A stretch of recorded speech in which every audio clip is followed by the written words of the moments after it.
Ensure your chicken is at room temperature and has been drained prior to portioning.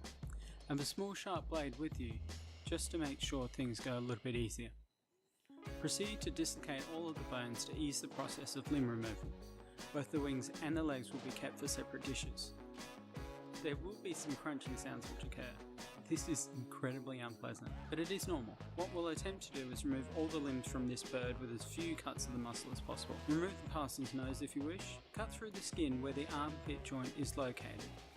Cut between the bones all the way around to ensure no extra flesh is taken with the wing, unlike the first one I did. It's really tendons holding it all together, so make sure that they're all taken care of before we pop out the wing from the torso.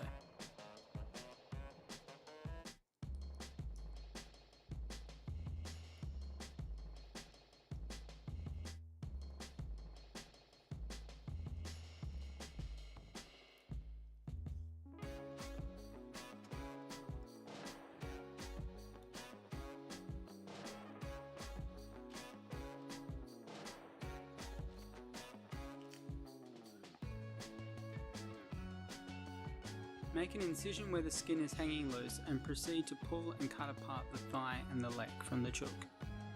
This is called the Maryland in Australia. I have no idea why. You can see the leg bone is freed from our earlier dislocation. Just keep at it around the whole of the Maryland so that it separates with minimal damage. And there, you're free. Do the same with the second leg, ensuring that you're only cutting through skin and the tendon rather than just the flesh. Don't worry so much about the skin on the carcass, it's the skin on the wings and the Marylands which we need to be as pristine as possible. What we'll do now is remove the chicken breast fillets and tenderloins. Cut free any debris from your undercarriage, even though it's actually the back, but whatever. You should be able to, with a bit of effort, peel the chicken breast fillets away from the ribs, sternum and tenderloin. Do so with both sides, trimming away any ligaments or skin still holding it in place.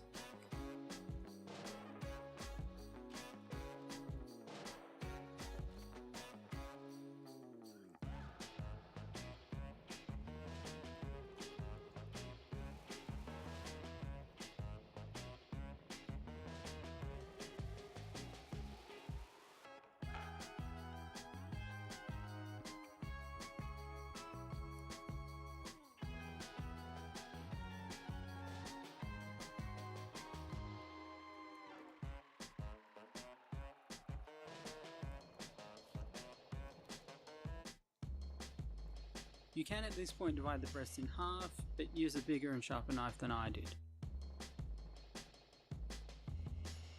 All that's left to do now is for us to trim away the tenderloins from the sternum. Don't be as cack-handed as I am, unless, like me, you're going to use it for frying.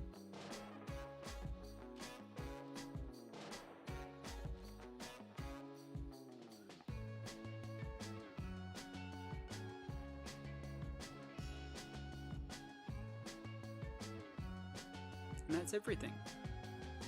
Carcass, tenderloins, breasts, Marylands, and wings. In the next couple of videos we'll be using all of these for something different. If you'd like me to do the same for any other animals, comment below and send some money my way via Patreon or something else so that I can buy bigger pieces of animals and we can talk about the physiology behind them.